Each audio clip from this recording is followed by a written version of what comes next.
Como fue anunciado antes de la pausa, recibimos a Marcelo Abdala, secretario del PIT-CNT, a quien le agradecemos su presencia. Gracias por venir. Un gusto como siempre. Jornada brava, con lluvia. Sí, un día complicado.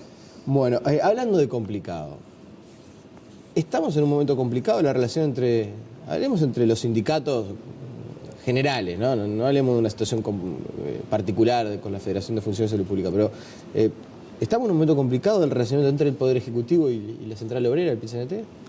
Sí, yo entiendo que sí.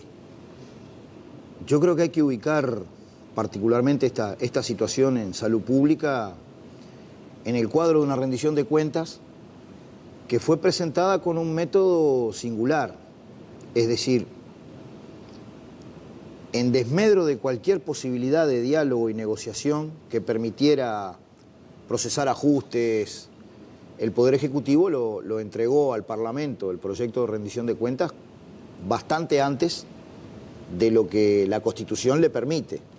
Y esto no lo criticamos solamente nosotros desde el campo sindical, hasta la propia fuerza política de gobierno le dijo al Poder Ejecutivo, bueno, esta forma de proceder no nos deja ni siquiera hacer una consideración. A partir de ahí, todo el trámite de la rendición de cuentas es complejo, ¿no? Y yo creo que hay una respuesta que se está desarrollando ya no solamente en el caso de salud pública, antes estuvimos con ANCAP, hay ya distintos ejemplos.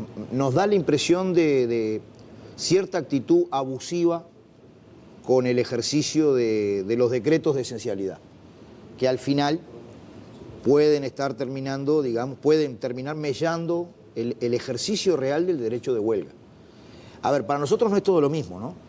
Siempre tratamos de tener el cuidado cuando hay un conflicto, una huelga en áreas que son sensibles para la población. Fíjate, estamos hablando de la salud, de dejar todas las guardias que permitan la atención de la emergencia en lo que es a su vez un derecho de la gente, ¿no? Para ustedes no ameritaba de ninguna manera la esencialidad.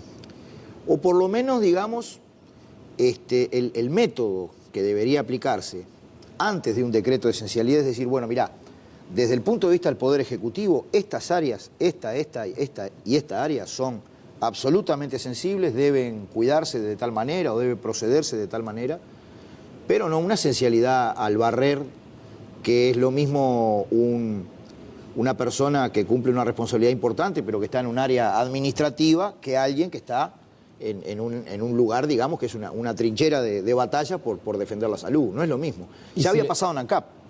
En ANCAP los trabajadores venían desarrollando su guardia gremial. Todo el mundo sabe que vinculado al momento que se procesó el conflicto de ANCAP también hubieron acciones, digamos, de los transportistas de combustible. Sin embargo, se aplicó una esencialidad tan genérica que abarcó inclusive a trabajadores que no estaban en ANCAP, del ferrocarril, del supergas. Entonces nosotros así estamos analizando, digamos, que hay lo decimos en la declaración que se emitió en el día de ayer, una utilización abusiva, digamos, de esta cuestión de la esencialidad. Hay una esencialitis. Exacto, nos parece que hay que mirarlo.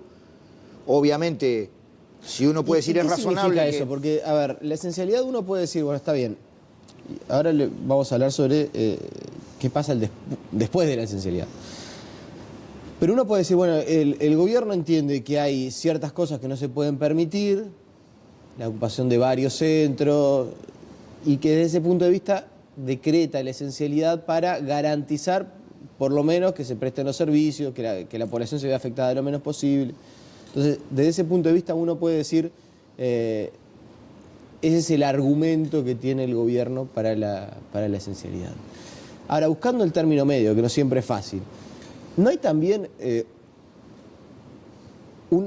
una excesiva utilización de la ocupación como un método de protesta? Porque, no ayer, hace 48 horas, hace 2 días, eran varias las dependencias que estaban ocupadas, claro, por distintos conflictos, ¿no? Pero había liceo, la dirección de cultura, centros de salud. O sea, como que ante cada conflicto, no importaba el origen, ocupación. Entonces, ¿no hay también ahí un término medio a recorrer? En algunos casos puede ser probable. Y evidentemente que nosotros, más allá de la defensa del interés genuino del trabajador, tenemos que mirar toda la cancha. Según la Organización Internacional del Trabajo, la esencialidad se aplica en aquellos casos donde se puede someter a la población a un riesgo de vida. Es por esa razón, por ejemplo, que hay sectores de trabajadores que tienen limitado su derecho de huelga. Por ejemplo, la policía, digamos. En la salud hay toda una tradición, digamos, de que los gremios cuando entran en alguna lucha, tanto en la salud pública como en la salud privada, atienden determinadas guardias de trabajo, digamos, que es porque allí hay sectores sumamente sensibles de la población. El problema es que en el procedimiento que se está aplicando para la esencialidad, en general son decretos que son excesivamente genéricos, abarcan tanto un proceso administrativo como realmente un problema de la salud. Y lo segundo, que antes de aplicar la esencialidad bien podría conversarse con el movimiento sindical y decir, bueno, me tenés que garantizar esto y esto, y eso organizarse de otra manera, ¿no? Y ahora hay un desafío. De todas maneras, sí, hay una cuestión que vos ubicás que para mí es bien importante. Más allá de esta crítica, de este rechazo a la esencialidad por abusiva, digamos, nosotros hemos estado involucrados siempre en encontrar soluciones positivas. La delegación del PIT-CNT que estuvo en la negociación, inclusive, planteó, cosa que lamentablemente después no fue posible llegar a un acuerdo, que se desarrollaran 48 horas sin innovación, digamos, para poder buscar que apareciera una propuesta. Ahora mismo, en este momento, estamos en conversaciones con nuestros compañeros de COFE y de la Federación de Salud Pública para encontrar alguna salida, ¿no? ¿Hay un desafío a la esencialidad cuando se decreta la esencialidad y se mantiene la ocupación?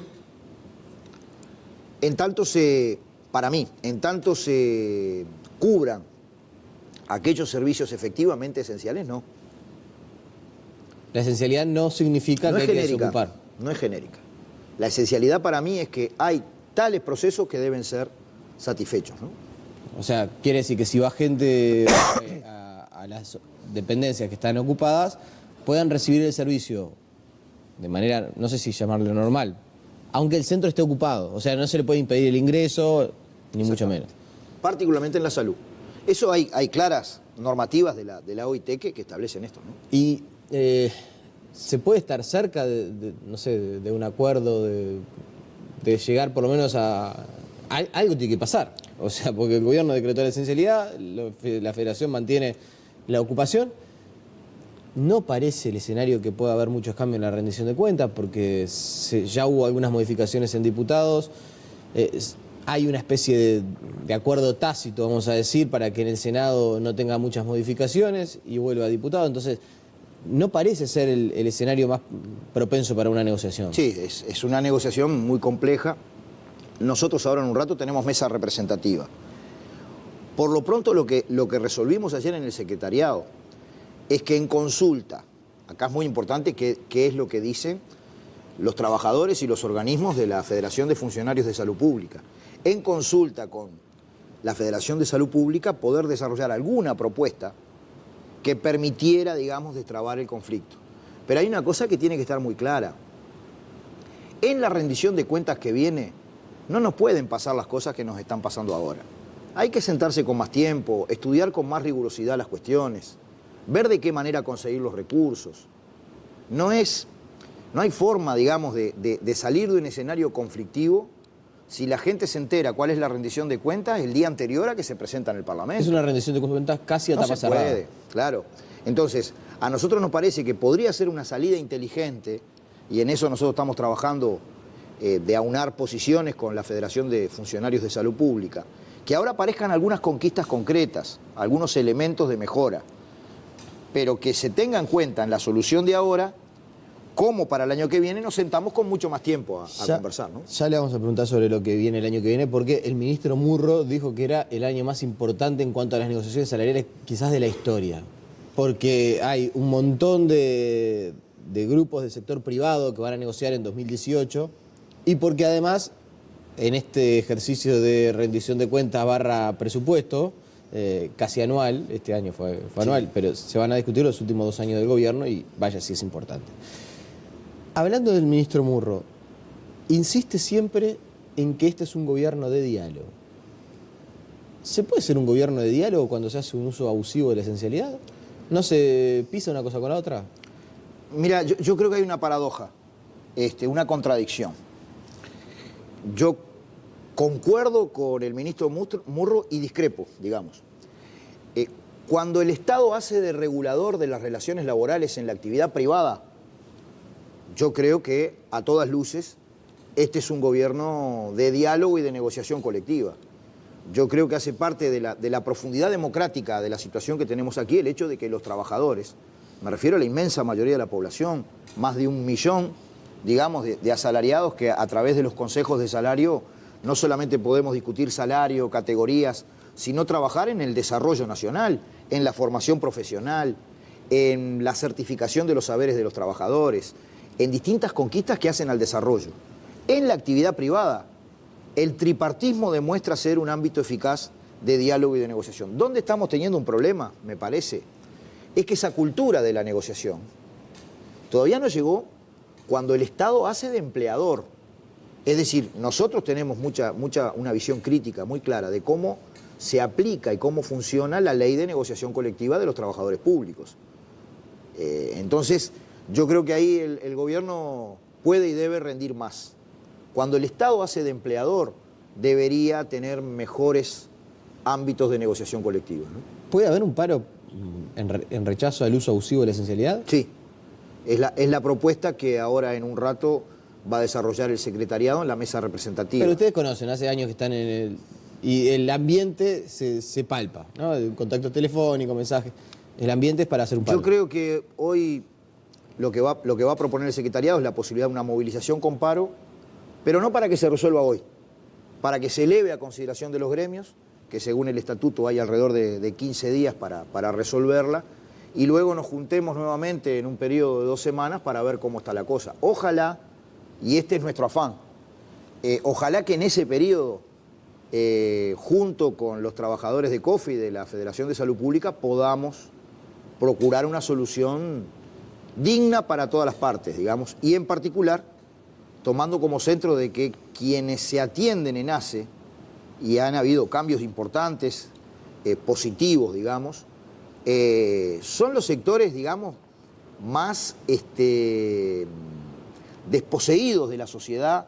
Es una parte grande de los trabajadores que utiliza a ACE como parte del FONASA, pero obviamente que a nosotros no nos es indiferente que es nuestro pueblo quien se atiende allí, ¿no? Claro. De cara a lo que se viene, este 2018 importante, el de mayor negociación salarial de la historia en ámbitos públicos y privados. Y usted visto desde el punto de vista sindical, es decir, no tiene posibilidad de incidencia sobre eso. Pero ¿no fue un error el tema de todos los años estar discutiendo el asunto presupuestal? ¿No desgasta? O sea, hay que pensar que están terminando la rendición de cuentas, que va a haber un periodo de ventana de, no sé, 5, 6, 7, 8 meses, y en 8 meses a más tardar estamos otra vez con la discusión presupuestal, que en este caso va a ser la última de este gobierno, pues supuestamente va a ser por 2 años. ¿No hay un desgaste de discutir todos los años estas cuestiones?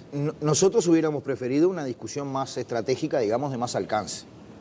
Obviamente que siempre a la hora de la rendición de cuentas hay ajuste que hacer, pero esta historia, digamos, de que se aprobó en el 2015 en una perspectiva de 2 años y que a los 2 años se iba a echar una mirada más larga de 3 años y al final no fue, para mí no es una cuestión positiva desde un punto de vista estratégico, porque te encierra en una discusión cíclica que no te permite mirar más allá, digamos, del horizonte cotidiano, ¿no? Yo pongo un ejemplo. Uno de los principales puntos de la plataforma reivindicativa del PIT-CNT es la necesidad de apuntar a políticas que generen puestos de trabajo de calidad.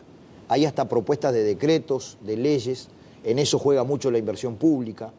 Nosotros tenemos una visión bastante crítica de cómo se están gestionando las empresas del Estado, que para nosotros tienen que ser muy eficazmente gestionadas, digamos, con transparencia y con calidad en la gestión, pero deben tener un rol inversor que ayuden al desarrollo de todo el aparato productivo, las compras del Estado, los proveedores nacionales. Ahora, lo que se dice muchas veces del gobierno fue, el rol inversor fue en el pasado periodo de gobierno. Ya hay inversiones que teníamos que hacer y que las hicimos, y era obvio que en este periodo vamos a invertir menos. Sí, es posible, pero si uno mira el atraso estructural, histórico, en la inversión de las empresas del Estado, en realidad no se puede en Uruguay cifrar una expectativa de desarrollo al margen de un rol dinámico, digamos, de las empresas del Estado. Nosotros armamos un equipo con todos los sindicatos de las empresas públicas para pensar una estrategia que va más allá de la discusión solamente colectiva, ¿no? Pero tenemos todo el capítulo del trabajo, tenemos todo el capítulo de las leyes sociales, que están algunas con media sanción, como la ley de empleo para personas con discapacidad, que ya tuvo una aprobación en diputados, pero falta la otra Cámara, que debe resolverse. La ley del Fondo de Insolvencia Patronal, que permite que los trabajadores, cuando lamentablemente cierra una empresa, muchas veces se quedan sin trabajo y sin cobrar nada. Es decir, todavía tenemos una agenda de cuestiones para concretar, ¿no? Y con relación al tema de la incorporación de tecnología y la sustitución de puestos laborales, porque a mí me consta que hay preocupación en el PIT-CNT, porque es verdad que el desempleo se mantiene en niveles relativamente altos para lo que veníamos acostumbrados en estos últimos años, en una economía que no ha entrado en recesión, no ha caído y de hecho en los primeros meses del año tuvo un crecimiento por encima de lo esperado. ¿Puede haber algo de eso? ¿Se están perdiendo puestos de trabajo porque las empresas están invirtiendo en innovación y en desarrollo y eso está sustituyendo mano de obra? Yo creo que en Uruguay se pierde más empleo por muchas veces el carácter obsoleto del parque de máquinas en que trabajamos, que pierden por esa razón competitividad y se pierden puestos de trabajo, que por exceso de innovación. Pero en todo caso para nosotros es una discusión muy importante, junto con la discusión que nos permita ir a una matriz productiva más compleja, más amplia desde el punto de vista de la industrialización, junto con estas medidas específicas de generación de puestos de trabajo en el corto y en el mediano plazo, a través de las compras del Estado, hemos planteado que se generalice un decreto, todavía no tenemos una respuesta del gobierno en ese sentido. Hoy hay un decreto que establece que para cualquier dispositivo naval, el 20% del valor agregado de ese dispositivo naval comprado por el Estado debe producirse en Uruguay. Queremos que eso se generalice a todas las compras del Estado, hay toda una serie de propuestas. Junto con eso, también es importante desarrollar una perspectiva, una visión donde participe la academia, los ministerios involucrados, el sector empresarial, los trabajadores, sobre qué transformaciones van a haber en el mundo del trabajo con las nuevas tecnologías. Y aquí quiero ser bastante preciso. En este punto no tenemos una diferencia con el gobierno. El problema es que hay una, digamos, actitud muy displicente, muy de darle muy poca importancia en las cámaras empresariales. Hemos planteado una tripartita para ver cómo se puede producir trabajo de calidad y lamentablemente hasta ahora tanto la Cámara de Industria como la Cámara de Comercio no han mostrado el más mínimo interés de participar en una discusión de este tipo, ¿no? La última, es el tema por estas horas, y yo me imagino usted con larga militancia sindical a nivel del UNRWA, un sindicato que muchas veces negocia con ANCAP, conocimiento de años. Cuando ve todo lo que sucede en torno al vicepresidente Raúl Sendic y haciendo especial foco en el conocimiento que usted tiene con él, ¿qué es el sentimiento que le predomina? De solidaridad en lo humano y de solidaridad no solamente en lo humano, sino también en lo político. Digamos, separando un poco la paja del trigo de eventuales errores, de eventuales dificultades también en las formas de comunicación inclusive. Yo estoy convencido que nuestras empresas del Estado, sin tirar manteca al techo, porque están gestionadas con recursos que son de todo el pueblo, de toda la sociedad, tienen tres lógicas distintas. Por un lado son empresas que deben ser eficientes porque ofrecen bienes y servicios para la población. Y si no están ellas, hay sectores de la población donde no les llegan esos servicios. Imaginarse la energía eléctrica, imaginarse el agua en manos de monopolios transnacionales, para poblaciones muy chiquititas del país no habría el más mínimo interés de llegarle porque no les es rentable. También son un agente macroeconómico, es decir, de allí el gobierno extrae recursos desde el punto de vista de la política macroeconómica. Para mí en realidad no ese es el papel principal. Y son agentes de desarrollo. Cuando una empresa pública invierte, se mueve toda la economía. Sí, lo que sucede es que a Sendil lo que se le cuestiona, sobre todo, es gasto de 10 millones de dólares de publicidad, que eso no es desarrollo, no es inversión, no genera puestos de trabajo. El tema de la fiesta, que son 300.000 dólares en una fiesta, que no sé, si tampoco genera ni desarrollo ni puestos. O sea, hay gastos que son objetados. Ahora, más allá de estas consideraciones, ya hemos hablado largo y tendido sobre eso. Usted dice solidaridad. El humano. ¿Por qué? Porque considera que es víctima de una campaña. Yo te diría que es más, además de su importancia institucional, que esto es el vicepresidente de la República, como compañero, es un compañero que no se le puede endosar que su participación en la actividad pública sea a los efectos de enriquecerse, digamos, ¿no? Quien está en una actividad pública de esa naturaleza es por cuestiones que tienen que ver con intereses mucho más generales, ¿no? Entonces a mí me parece que realmente hay un clima, una visión que se está generando que no es buena, desde mi punto de vista, ¿no? Marcelo Godard, le agradecemos su presencia. Un gustazo. La pausa y seguimos con más noticias.